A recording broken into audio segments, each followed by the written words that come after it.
What's up, everybody? My name is OMG, WTF, LOLFTW, BRB, and this is TNA. We are wrestling. And it is the inaugural episode of TNA. Real quick, just want to go to the Twilight Zone here. Looks like the microphone is working too well. I had someone comment on one of my videos saying the new mic sounded a little low, so I'm trying to make sure it's a little louder, more boastful and all that, and try to stay a little closer to it because it is a new microphone. Speaking of new things, I don't want to get a lot of people's hopes up here, but I may be getting something new that'll definitely be upping some quality here, hopefully. Potentially maybe able to go back to streaming. Maybe even get some to 2020, but I don't want to get you guys' hopes up, so we're not going to talk about it just yet.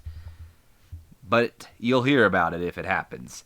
Nonetheless, this is TNA. We are wrestling. And before we get started with the show, which is already booked, I kind of want to give you guys a quick rundown of what the roster looks like. And, yeah, just kind of that pretty much. I guess the backstage area as well. So, I guess the backstage area can kind of give us a little bit of a preview of the roster as well. But, so Buff Bagwell, of course, and his extremely negative influence. China Doll, I'm sure maybe you might be able to guess who that is also a negative influence, but just a very negative influence. Chris Candido is a negative influence. Juventud Guerrero is an extremely negative influence. Kid Cash is a very negative influence. Conan is a negative influence. And finally, Tammy Sitch is an extremely negative influence. Golly, that kind of became a tongue twister towards the end. But there is some positives here, as Bobcat, Brian Gorey, Chris Hero, Christopher Daniels, CM Punk, Don West, Drew Galloway, who is a very positive influence, I may add, Jay Lethal, who is also a very positive influence, I may add, Julio De Niro, Keiji Sakoto, Kenny Omega, Michael Modest, Naoki Doi, Petey Williams, Scotty Mack, Terry Runnels, all positive influences, so they kind of counter out a bad, giving us a rating of a 62%. Now, granted, we do have a couple of notable factors here. Our leadership skills are helpful. I mean, we are playing as Double J Jeff Jarrett, so I'm sure you know that. We don't have any locker room leaders, though, which is unfortunate. Our backstage rules are having a negative effect, which we might go ahead and change that, see if we can. And, of course, we had some things happen in the backstage area that lowered our ratings here today as well. Conan was making fun of Naoki Doi, and Buff Bagwell criticized Jay Lethal. And if we go up here, in fact, we got a couple goals I'm going to go over, but I was just looking at that promo real quick. For Conan, he annoyed Doi for lack of push. I guess we didn't do anything. We gave him a stern warning. Nothing happened out of that. And same thing with Buff Bagwell, who was openly critical of Jay Lethal's work. It's only the first day, and they're like being critical. I mentioned we have a couple of goals. Our boss is Jerry Jarrett, of course, the father of Jeff Jarrett. He's the owner of TNA. We are just the booker. So our goals are, starting from number 1, when time expires, TNA must not have fallen below number 7 in the company rankings, and that is 1 year and 11 months, the critical importance rating on that. Number 2, TNA must not fall below regional size at any point. We got 2 years and 3 months at that. That is a critical one. Goal number 3, we cannot hire any wrestler who is classified as being an MMA crossover. 11 months for that, average importance. We cannot hire or extend the contract of any wrestler who has less than 35 in basics. We have 1 year and 3 months for that one with an average importance. And our 5th and final goal, we cannot hire or extend the contract of any wrestler who has less than 35 in psychology. 2 years and 7 months for that one with an average rating, or should I say critical. So not too bad of the, what are we looking for? Not too bad for the rules. Let's go ahead and check out the roster real quick before we go ahead and run our show. So I'm not going to give kind of an update on like gimmicks or anything. You all can look at the gimmicks right here. We will touch on the gimmicks as we go along throughout the series. I'm just going to quickly run through who is on the roster here. Of course, if you guys have any suggestions on who you would like to see on the roster, you know what to do. Comment down below. Of course, there are already some people I am eyeing. I know there's JD Michaels, who I kind of want to team him with Drew Galloway and have them kind of be like Francine's, like she's kind of playing a cougar role, and those would be like her young boys in a way. Michael Modest. I did like a little bit of a test playthrough on TNA just to kind of get a gauge of where I want to go. He's the mentor of Donovan Morgan, so I think I'm going to hire him. I think I'm going to get James Storm and Chris Harrison, have the America's Most Wanted. I don't know why I want to say American Wild Child. That's a real wrestler. Anyway, let's go ahead and run through the roster besides, before we even get to thinking of who can be on the roster in the future. So we got Alicia Webb, Biker Babe, who is Tylene Buck, Bobcat, who's kind of just serving as our, what would you call it? The backstage interviewer role. Brian Adams, Brian Gorey, Buff Bagwell, Chastity, China Doll, Chris Candido, Chris Hero, Christopher Daniels, CM Punk, Don West, Drew Galloway, Francine, Jay Lethal, Jeff Jarrett, Jerry Jarrett, Julio De Niro, Juventud Guerrera, Kiji Sakota, Kenny Omega, Kid Cash, Conan, Michael Modest, Madaja, Noroki Doi, Nelson Knight, Norman Smiley, Petey Williams, Rena, Sabu, Scotty Mack, Shane Douglas, Super Crazy, Takamichi Noku, who is kind of on a one-night deal. He's a freelancer, but I'll probably take advantage of that because we're going to be based in this region since this is the TNA actual stadium. I think it's called like TNA Stadium or I don't know, something like that. So he'll kind of be a regular on the roster, but he's not in contract.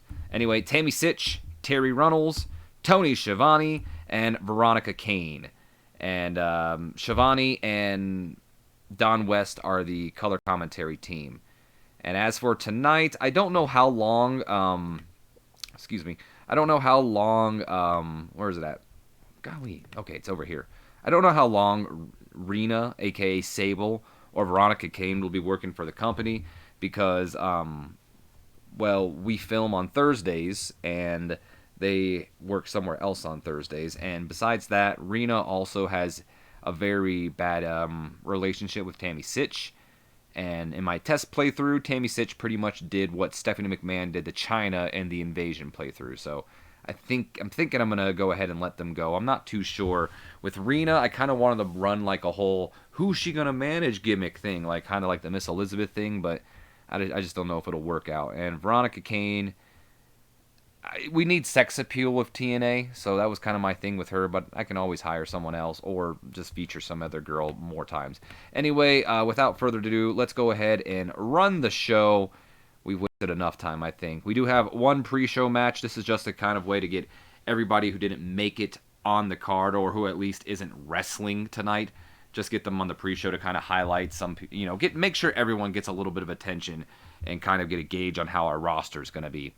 So we are in front of 14,000 people in TNA Impact Zone. 47 solid D for our opening match tonight. Decent pre-show match with Team Conan, being comprised of Conan, Brian Adams, Norman Smiley, and Super Crazy, going over Team Bagwell, Buff Bagwell, Michael Modest, Drew Galloway, and Petey Williams in 15 minutes, 40 seconds, when Super Crazy defeated Petey Williams with a crazy bomb. So Conan got a great rating on his gangsta gimmick. Brian Adams got an above average on his biker gimmick.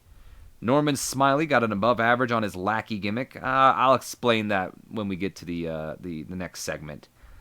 Super Crazy got an above average on his extremist gimmick. Buff Bagwell got an average on his egomaniac gimmick. China Doll did some good work ringside. She is the manager of Buff Bagwell. Michael Modest got an average on his old school heel gimmick. Drew Galloway got an above average on his arrogant heel gimmick. Francine, the manager of Drew Galloway, she did some good work at ringside as well. And Petey Williams got an awful rating on his City Slicker gimmick.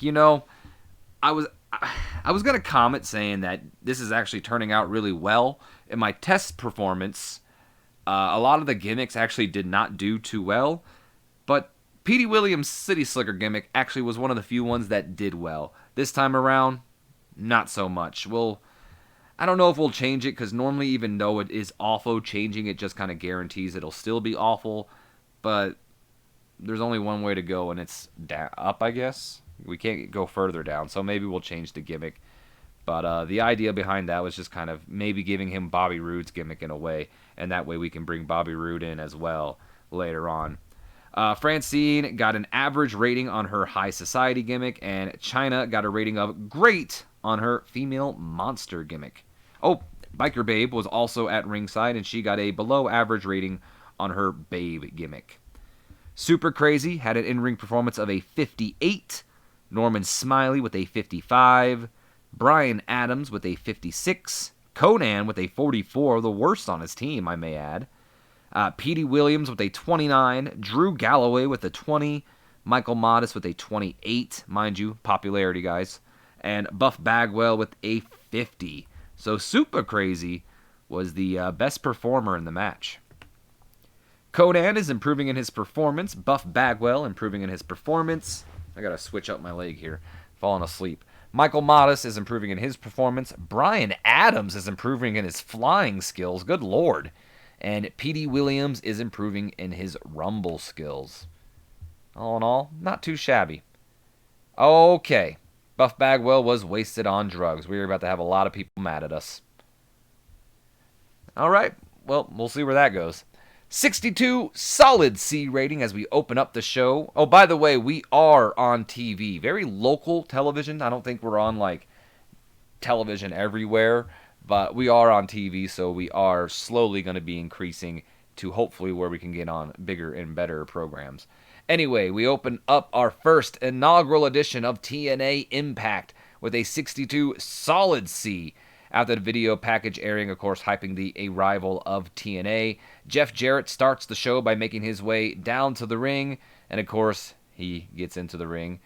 Sit down and shut up, because I know it's the first show, but I've already got a list of complaints. Now, it's no secret that my father, Jerry Jarrett, and I helped start this company, so I don't think that it's wrong to expect to be treated differently. I should have my own locker room for one. I shouldn't have to share with Joe Schmo, who works at the local gas station down the street, just happy to be for his big break here. And I shouldn't have to eat the local pizzeria in town. I should be dining on only the best. And more importantly, I shouldn't have to compete in whatever the hell a King of the Mountain qualifier is just to get a shot at being the first champion of TNA. Hell, this is my company. I should just be granted the damn championship. And let me say... Didn't it? What? Oh, I guess there was more. I was thinking that was the end. And let me say... Now, of course, interrupting from the back, we have the franchise Shane Douglas coming out. Oh, would you shut up, you pampered punk? You're out here complaining about this or about being owed that. If anyone has any reason to complain around here, it's yours truly. Oh, you would. And I shall. Weren't you out here just saying this is your company? Well, where's my locker room? My fine dining? My title shot? There's only one franchise, and that's Shane Douglas, boy. Boy! You heard me. And of course, now it appears like Jeff Jarrett and Shane Douglas are about to have a fight. Jeff Jarrett taking exception to being called boy by Shane Douglas. And that's when we are interrupted by the arrival of Norman Smiley. Now, before we get on to Norman Smiley, originally I wanted this to be Jerry Jarrett. But whoever the modder was, this gave Jerry Jarrett horrible, like literally 0 for microphone, acting, charisma, anything that would do with like mic. Like talking, he had a 0 at it. So I'm going to have to go in and edit that. So I kind of fixed up Norman Smiley, and he's going to be kind of serving tonight as a our general manager, I guess, in a way. That's why I gave him the lackey gimmick, because he's going to be kind of serving as Norman Smiley's lackey in a way, I guess. So, or excuse me, Jerry Jarrett's lackey in a way. So there you have that. But anyway, whoa, whoa, whoa, whoa, whoa, guys, come on, let's calm it down. What the hell do you want, Smiley? Well, as Mr. Jarrett's assistant, he left me in charge tonight. And he told me to make sure nothing goes wrong. The hell you talking about, Smiley? I didn't put you in charge. Well, with all due respect, Jeff, I was talking about your father. He told me to stick to the card he wrote down and make sure nothing goes wrong here tonight. You know what? I'm going to give my father a call. But assuming you're actually telling the truth right now, then why don't you explain what the hell a King of a Mountain match is anyway? We'll have plenty of time for that for later on, okay? We got a video package that'll tell you everything you need to know about the King of the Mountain match. We don't have a video package telling you about that. I should have left that segment out, that writing right there. That I should have checked over it. I decided halfway through me booking the show, I decided it'd be better if we waited till everyone was in, like, confirmed for the King of the Mountain match before we explain what it is. So ignore whatever. Anyway, all you need to know is that there will be 6 wrestlers competing in a ladder match with a twist, and you got your match tonight, Jeff. All right, I guess that's the end of the promo. So I got a little off kilter there because I started explaining some things halfway through the promo. But anyway, you heard it there. Can you believe it, Shivani? That's a horrible Don West. I think that was more of a Shivani. Can you believe it with Don West? Tonight, we will see Jeff Jarrett in action, and he'll be going on in the King of the Mountain qualifier. You guys know where this is going. Oh, you know what I'm trying to say. Let's take these out, too. We don't need these here. Get out of here. Okay. Anyway, long story short, Jeff Jarrett and Shane Douglas, of course, expecting this to be given the championship. Norman Smiley informing them that ain't going to happen. Y'all got to earn your shot, and Jarrett, you're going to earn it tonight. Jeff Jarrett got a below average rating on his Egomaniac gimmick. That sucks. He did work the crowd well, getting better at his gimmick. You love to see that at least. Shane Douglas got got an average rating on his bitter veteran gimmick. Norman Smiley improvised well as well. The Angle got to show off to a strong start. Crowd was hot. Jeff Jarrett was good. All in all, good stuff. No worker improvements, though. As we move on to the next segment, our opening match of the night. I guess technically not. But anyway, a little bit of a X Division highlight. I'd like to imagine before this, maybe Don West and Tony Schiavone putting over the X Division, talking about how it's no limits and all that. One of the things I'm going to try to do, and it's a little hard to do because really, how do you define the X Division without saying it's the Cruiserweight Division? Because that's not what it's meant to be. It's supposed to be the way TNA explains it is no limits. But the way I've always kind of interpreted it myself is it's kind of a highlight. It tries to highlight the high-flying, high-paced action. So I think how we're going to run this is you have to... I guess in kayfabe, how we're gonna say this is, you have to, what's the word I'm looking for? Audition, I suppose, for the X Division. Show that you're the right style to be in the X Division, to be considered. It's pretty much what I'm gonna do is, at least in the start here at TNA, you're gonna be rated as not awful, but I'd like to raise it up as we go. Hopefully raise up in popularity. But, not awful at high-flying, and it's going to be a focus on high-flying skills only. So if you're good at high-flying, you can be in the X Division. If you don't, if you're not even not awful at high-flying, then you're out. Sorry, you're not even considered. At least at this point. Hopefully, later on, it'll be at least be average people at, for high-flying. But nonetheless, that's kind of the plan with the X Division. So maybe in kayfabe reasons, like I say, you'll have to audition or whatever, show that you really are, meant for the X Division or not, and then a judge will, TNA judges will then put you in the X Division or something like that. Nonetheless, though, and about that had subpar wrestling and little heat. We got a 10-man tag team match, just like I said, highlighting the X Division here. The team of Chris Candido, Kid Cash, Julio De Niro, Juventud Guerrera and Naoki Doi defeated the team of Christopher Daniels, Keiji Sakota, Jay Lethal, Scotty Mack, and Kenny Omega in 9 minutes 33 seconds when Juventud Guerrera defeated Kenny Omega with the Dragon Suplex. 50D+, Daniels got an awful rating on his blue collar gimmick. That's lovely. Keiji Sakota got an above average on his badass gimmick. Jay Lethal got a below average on his thrill seeker gimmick. Scotty Mack got a great rating on his clean cut gimmick. Alicia Webb did some good work ringside. She is the manager of Scotty Mack. The kind of idea with Alicia Webb and Scotty Mack is they're kind of like a high school sweetheart couple. Very Gucci goo kind of thing. You know, if you ever watch Wrestling Society X, Matt Sydal kind of had that gimmick with, I don't remember the name of the girl, but Alicia Webb kind of reminded me of her. Hell, for all I know, maybe she is the girl. And I thought, I don't know. I just kind of like that idea. I think that'd be a fun gimmick to run, so that's why we did it. Kenny Omega got an awful rating on his fun babyface gimmick, so that's awesome. Chris Candido got an average rating on his old school heel. Tammy Sitch did some good work ringside, of course. I think we all know who Tammy Sitch is managing, but for those who don't, Chris Candido. Kid Cash got a legendary rating on his cocky youth gimmick. Hell yeah. Julio De Niro got a very good on his cocky youth gimmick. Okay. Juventud Guerrera got a very good on his punk gimmick.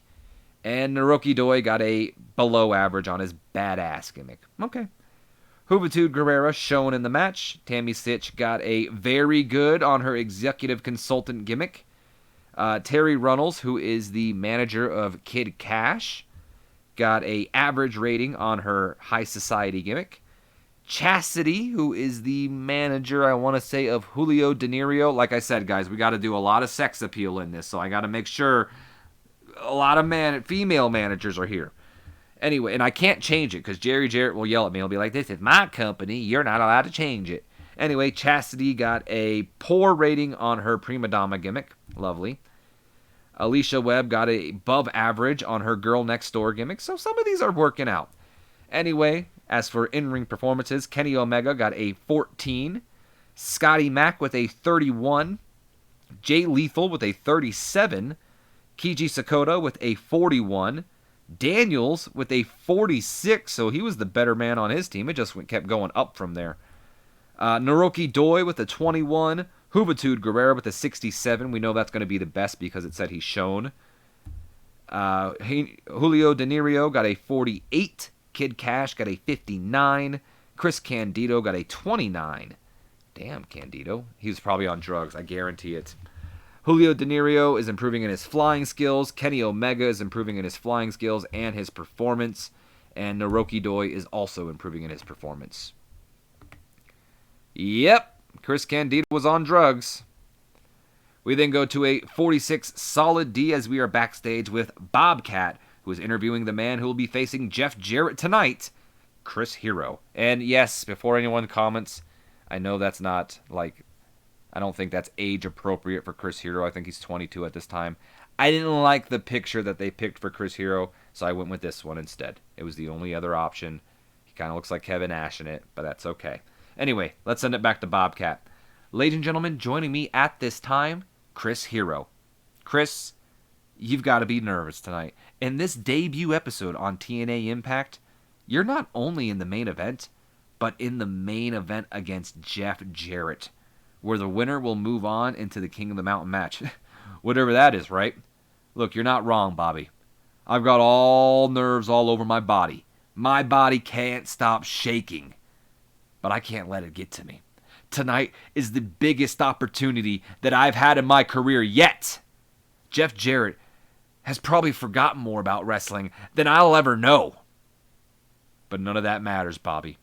Because unlike Jeff, who, no offense, has gotten comfortable in his role, I'm hungry. And when I knock Double J out tonight, the only thing he'll be able to spell is KO. Well, Chris Hero means business. He's a young lad looking to make his name here in, not only in TNA, but in the professional wrestling business. And he's got a tough challenge ahead of him against Double J, Jeff Jarrett. And of course, whoever wins that will be the first member in that King of the Mountain, very, very mysterious matchup right now, but the King of the Mountain matchup for the first ever TNA Championship. Chris Hero got an average rating on his Blue Chipper gimmick. That's good to know. At least it wasn't awful. Moving on, we have a 62 solid C rating here. And a decent matchup, CM Punk goes over Takamichi Noku in 13 minutes, 28 seconds with the arm triangle choke. So I believe that would be the Anaconda Vice submission hold. So CM Punk, who is, believe it or not going to be in the X division, despite, pretty much being built for it and having X's on his hands and everything. But he's not good at high flying, apparently. He's not awful at it. So I think instead we're going to try to focus CM Punk. He's actually really good. I think whoever made this mod overvalued CM Punk, because remember, this is CM Punk in his early years, not CM Punk in his WWE years. But nonetheless, he is like pretty much fantastic. So Punk's going to be one of those guys that we probably build up to the main event really fast. Anyway, 62 solid C rating here. We borrowed Takamichi Noku for tonight to help get CM Punk over, because Taka is, of course, probably one of the more popular people out there in the independent circuit. And he's also a fantastic wrestler, so we knew we can get a good match out of CM Punk with him. And hopefully, since he not only got the victory over Taka, even though Taka was mad about it, reminder, he's not under contract, so I don't care if you're mad about it, dude. You're going to go over, most likely. But even though he was mad about it, he did his job. He got CM Punk put over, and it was a decisive victory with the submission, so hopefully that'll definitely get him some popularity here tonight. Well, I'll definitely have to take a look at that and put a little note of it so we can tell you at the next episode. Anyway, CM Punk got an above average rating on his Punk gimmick. I had to make kind of change it around and make it so I can make that a face gimmick, because it's originally only a heel gimmick. But that's just, it can be a face gimmick too. Anyway, this match did get the crowd hotter. CM Punk with a in-ring performance of a 44. Takamichi Noku with a 68. No worker improvements. Before we go to our main event, we got a little bit of commotion going on in the backstage. Let's take it back there. Hey, sweetheart, why don't you make yourself useful, and why don't you hold that mic up and let the franchise talk?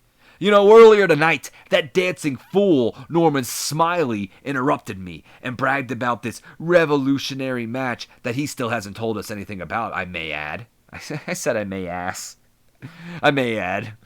But he brags about this big match to determine the first ever TNA World Champion. He even gives the prodigal son himself, Double J, Jeff Jarrett, his qualifier match against a nobody that nobody's heard of.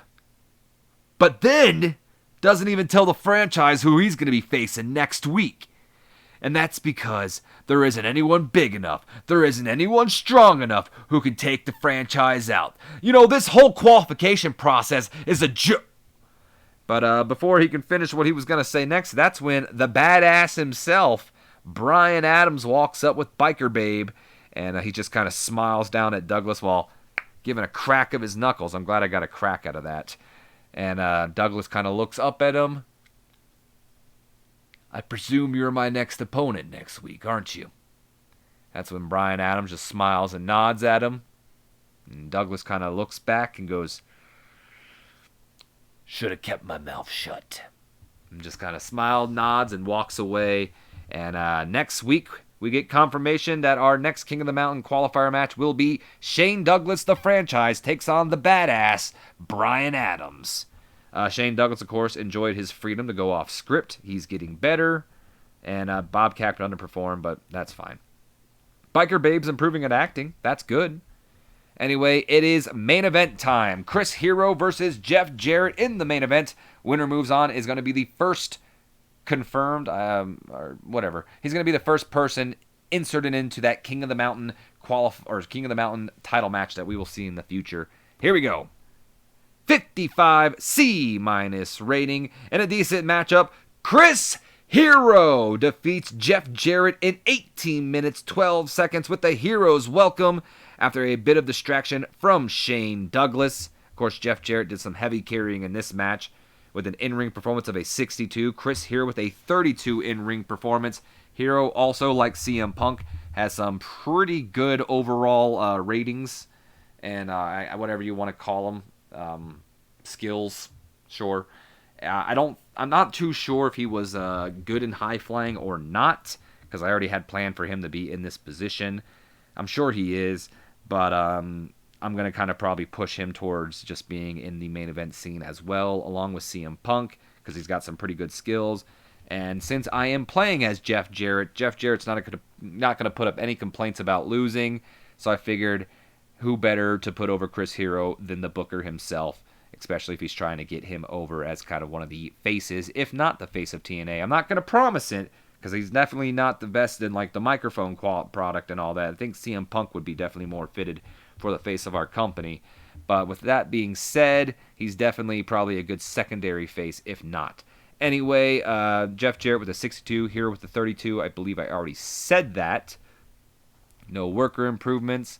And there's nothing after this because I didn't have enough time after the show. Which is fine because pretty much the way I'd imagine it is Jeff Jarrett is getting ready to maybe line him up for the guitar shot. Shane Douglas comes out and pulls the guitar out of Jeff Jarrett's hands, and Jeff Jarrett's kind of like, what are you doing, blah, blah, blah, and Shane Douglas kind of laughing at him. He turns around, gets the Hero's Welcome, which I'm hoping is the forearm. I have no idea what that is. And Chris Hero pulls up the big victory, and he's celebrating in the ring while they're like, whoa, blah, blah, blah, we'll see you next week, folks, blah, blah, blah, blah, kind of deal.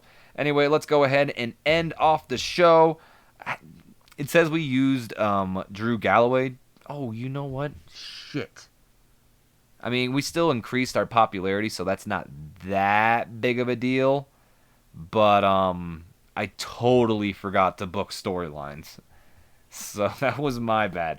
I was going to book storylines after I did the whole thing. Like, oh, we're going to be moving on with the whole King of the Mountain thing, so I'll be sure to book them in there so that goes along. And I wanted to set up something, some other stuff here, but it slipped my mind. It's okay. It's the first show.